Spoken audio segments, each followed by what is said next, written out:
I watched his wife open the letter I sent. Her honeymoon ruined, his mother screaming, and him 7,000 miles away, unable to stop the fallout I started. Hey there! Welcome to today's story. Wherever you are, whatever you're doing, take a deep breath and lean in, because today's story is personal. It's about being lied to, being played, and choosing not to stay silent. Have you ever been in a situation where someone you trusted turned out to be a total stranger in disguise? So you're not alone. Stick around until the end to see how our main character took heartbreak, betrayal, and a whole lot of receipts and turned it into the most satisfying mic drop. And if you enjoy stories like this, help me get to 1,000 subscribers. It keeps me going, and it means the world. Thanks for being here. Now let's get into it. When exposing a cheater, I got a front row seat to the explosion. They say hindsight is 20/20. I'd argue mine came with surround sound, high-definition playback, and a front row seat to one of the most satisfying implosions I've ever witnessed. Hi, I'm Sam. I'm the kind of woman who likes her coffee strong, her karma immediate, and her exes preferably far, far away. But life, as it often does, had other plans, especially when it came to him. Caleb Morgan, the soldier with a jawline sharp enough to cut glass and a moral compass as crooked as a politician in election season. We dated for almost 2 years in college. He was charming, attentive, and surprisingly good at pretending he had a soul. Things fizzled after graduation. I got a job in nonprofit marketing, and he joined the Army. The breakup was mutual-ish. He said he needed space before deployment. I gave it to him, complete with a mature, wish-you-well text and zero drama. That should have been the end of it. But no, of course not. About 5 months before he was due to ship out, he popped up again. Texted me late one night with something like, "Hey, been thinking about you." I rolled my eyes but replied, "I'm not proud of that moment, but if you've ever dated a military guy, you know the emotional whiplash they're capable of. 1 minute, radio silence. Next, it's, "I miss how we used to laugh together." At first, it was harmless. Casual chats, updates on life. Then it escalated. Fast. He started calling more, asking about my day, sending old photos, flirting, talking about regrets and what-ifs. I should have known. I did know, but there's a certain kind of comfort in old familiarity, even if it's toxic and laced with manipulation. By month 2 of this little digital reunion, it felt like we were back together.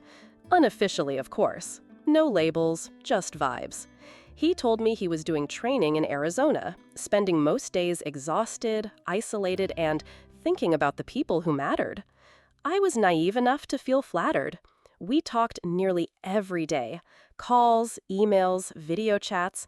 Once he said, "If things were different, maybe we'd have made it work." That "if" held a lot of weight for me. I started believing him, thinking maybe we had unfinished business, that maybe he was growing up, and this was his way of circling back to what mattered. Spoiler, the only thing that mattered to Caleb Morgan was Caleb Morgan. He told me he was staying with his mom before deployment. I knew the house well. 2 stories, peeling white paint, overgrown garden, and a mailbox that leaned like it was tired of holding secrets. His mom, Darlene, and I had a weird relationship when we dated.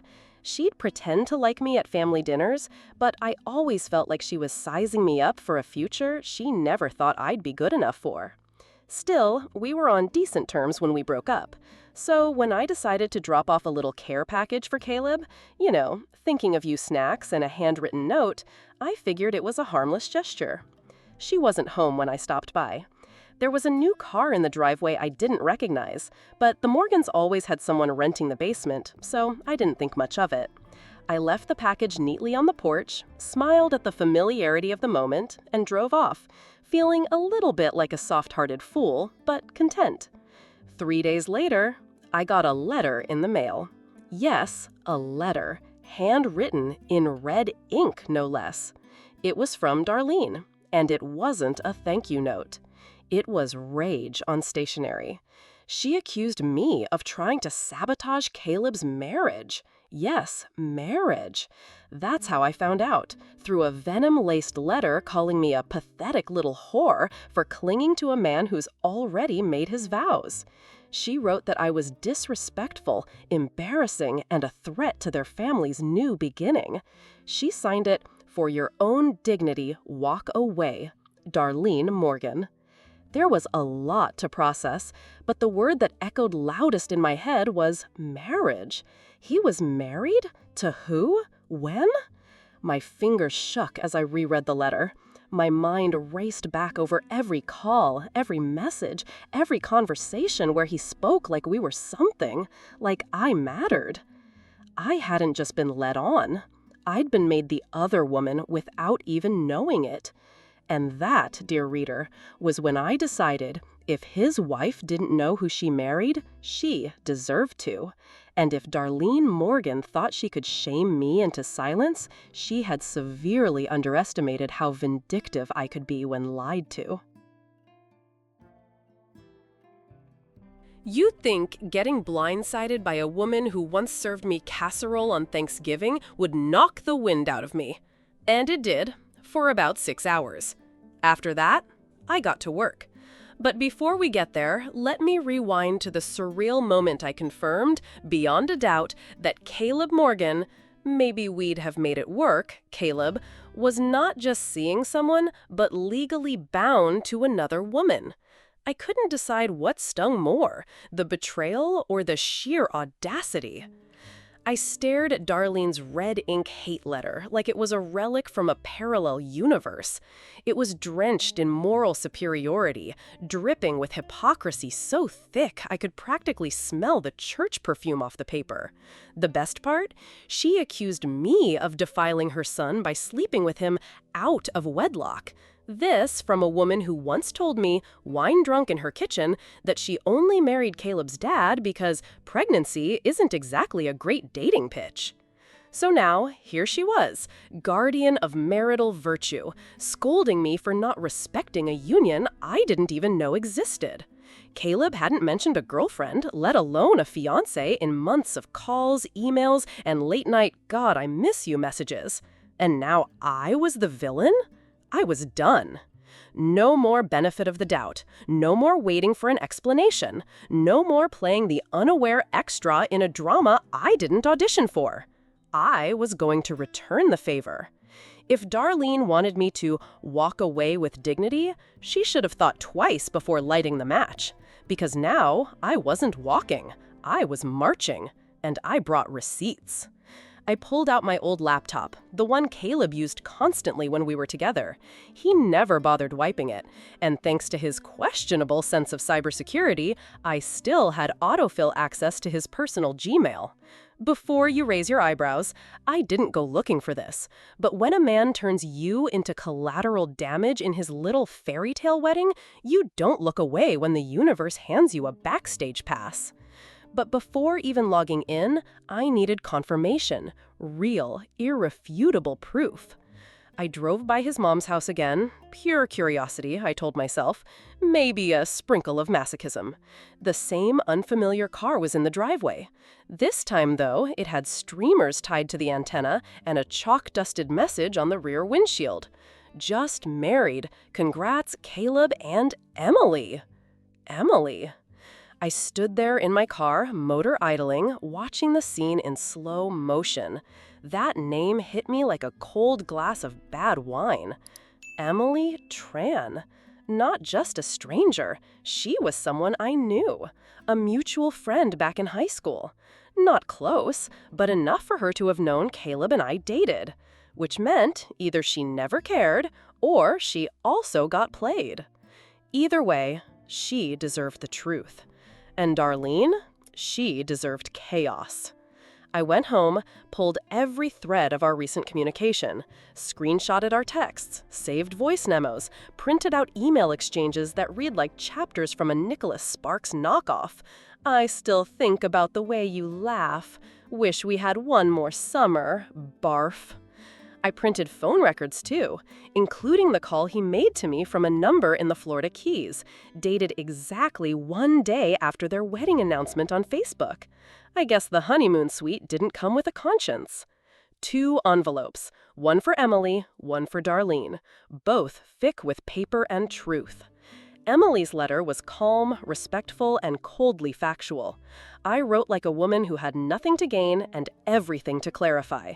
I told her the timeline, the overlap, the manipulation. I included quotes, dates, the phone call during the honeymoon. Then I attached the receipts, literal and metaphorical.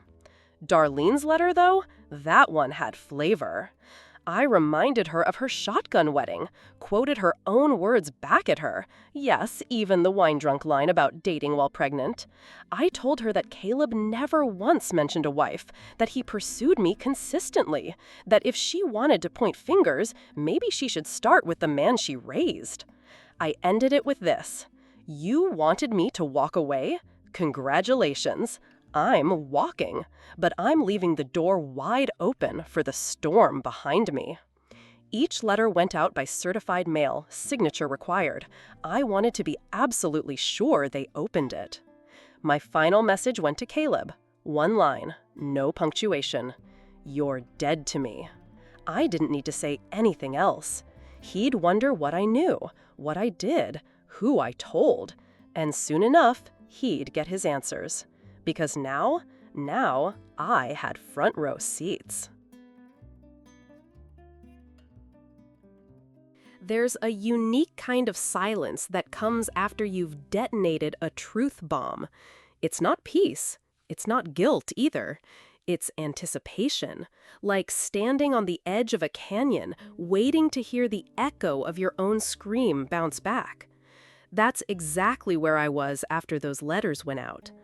I wasn't sure what would hit first, the explosion or the fallout, but I was patient. I didn't need to knock on any doors or start a public scandal. I didn't need to scream into the void. I just needed to be precise. The kind of revenge that doesn't need a second act because the first one is already perfect. And if you're wondering if I ever felt bad, I didn't. Not once. Let's talk about why. This wasn't just a guy cheating. This was a man I trusted, who circled back into my life on purpose, made me feel like I was the only person who truly understood him, and then quietly made me the other woman while he married someone we both knew, all while calling me from his honeymoon and telling me I still meant something. That's not just lying. That's engineering betrayal. So no, I didn't lose sleep over what was coming. But Caleb? I was betting he would. About 48 hours after the letters were signed for, yes, I tracked the delivery, I got the itch. I dusted off the old laptop, opened the browser, and typed in his Gmail login. Autofill did the rest. He'd never changed the password. For a man who could build a forward operating base in the middle of nowhere, Caleb couldn't secure an inbox to save his marriage. And suddenly, I was in. It was like watching live surveillance of a wildfire you accidentally but intentionally started. The inbox was chaos. The top thread was from Emily. The subject line alone, "Are you serious right now?" She wasn't just upset. She was gutted. Her first paragraph was confused, desperate. But by the third, pure fury. She listed dates, matched them to my name. She referenced the screenshots, the timestamps. She even pasted a copy of the call log from their honeymoon week, the same call where Caleb told me he just needed to hear my voice. Turns out, going to grab ice was code for sneaking away to call your ex. And you know what? She didn't sound like someone completely blindsided. She sounded like someone who suspected but didn't want to believe it. Until now. Then came the second wave. Darlene. If you thought her first letter was brutal, the one she sent to Caleb could have been carved into stone tablets. She wasn't even mad at me anymore. That fury had a new address, and it was stamped with her son's name. Apparently, Emily had stormed into the house sobbing and waving the packet. Darlene's tidy suburban life had been split open in her living room. She was angry that he disrespected the sanctity of marriage, but more than that, she was angry that she looked stupid. She wrote, "I defended you. I called that girl a liar. And then I saw the phone records. Do you realize what you've done?" There it was, the irony of it all. Darlene, who once mailed me a scarlet letter in red ink, now dragging her son for filth in an email I wasn't even supposed to read. Chef's kiss. The best part? He wasn't even home to defend himself. Caleb was already deployed, thousands of miles away, in a time zone where drama can't be interrupted by knocking on doors or yelling through a hallway. He had no choice but to open his laptop, read the wreckage, and stew in it. And oh, did he stew. He sent 3 emails in a row to Emily. The first, begging. The second, gaslighting. The third, trying to rewrite the timeline like I somehow pursued him. Classic Caleb. When cornered, lie harder. She didn't reply, but she read them. I could see the little opened timestamps. Then came his email to Darlene. Long, defensive, childish. The subject line? "You're blowing this out of proportion." I laughed out loud. That's what men like him do when caught. Minimize, deflect, twist. His digital footprints were tap dancing around the truth. I didn't reply to anything. Of course not. I wasn't part of the conversation anymore. I was just watching the performance from behind the curtain. And the thing is, I didn't want to ruin his marriage. I just wanted to hand his wife the information and let her decide if it was even a marriage at all. But the show wasn't over, because I still hadn't seen the best part yet. The part where Caleb realized who gave them the matches. And that realization, that's what comes next. There's a reason people love live theater. It's raw, immediate, unfiltered, and when everything goes off script, even better. That's what those next few weeks felt like, a front row seat to a play I didn't write, but definitely produced. The title? The Downfall of Caleb Lorgan, a cautionary tale in 3 acts and a divorce attorney. After Emily's volcanic email and Darlene's maternal implosion, I expected silence, maybe damage control, maybe a long lull while Caleb sorted through the rubble. Instead, I got fireworks. Caleb must have figured out pretty quickly that the match came from me. Who else would have had the phone records, the screenshots, the exact wording of things he thought were private? He'd probably stared at that one-line email, "You're dead to me," and heard the click of a detonator. But the beauty of it? I didn't lift a finger after that. Everything that followed was entirely self-inflicted. I just watched. It started with Emily locking him out of his own accounts. I saw the password change alerts flood his inbox. His joint Google Calendar vanished. A shared Pinterest board labeled Home Ideas, RON, was deleted. Poof. Gone. It was like she was erasing him in real time, not just from her life, but from the version of the future they'd planned together. She didn't reply to any of his groveling emails, but she read every single one. I watched timestamps update like clockwork. He wrote like a man sprinting after a moving train. She let the train keep going. Then came the group emails. Yes, group emails. One thread had his sister, his mom, and Emily all in the to field. I don't know what circus he thought he was managing, but trying to get 3 angry women to read from the same emotional script? Amateur hour. The replies were cold, clipped, brutal. Darlene's was the best. "You brought this into my home. Handle it before there's nothing left to salvage." Caleb tried to reframe everything as a misunderstanding, said I was exaggerating and that we had only spoken once or twice, which was bold considering I literally gave Emily a PDF with timestamps and call durations. Let me repeat, PDF, with bookmarks, indexed. This wasn't a rumor mill, this was an IRS-level audit of his infidelity. What made it better, and I do mean chef's kiss better, was how completely powerless he was from afar. Caleb wasn't at home. He wasn't even in the same country. He was stuck halfway across the world with nothing but a glitchy Wi-Fi connection and the slow, soul-crushing drip of his life falling apart one email at a time. No yelling through walls, no showing up with flowers, no dramatic, "baby, let me explain." Just a man alone with the consequences of his own ego. He wrote one last message to Emily.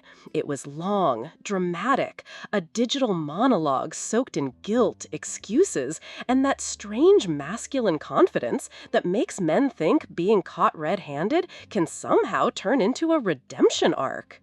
At the end, he wrote, "I messed up, but please don't let her win."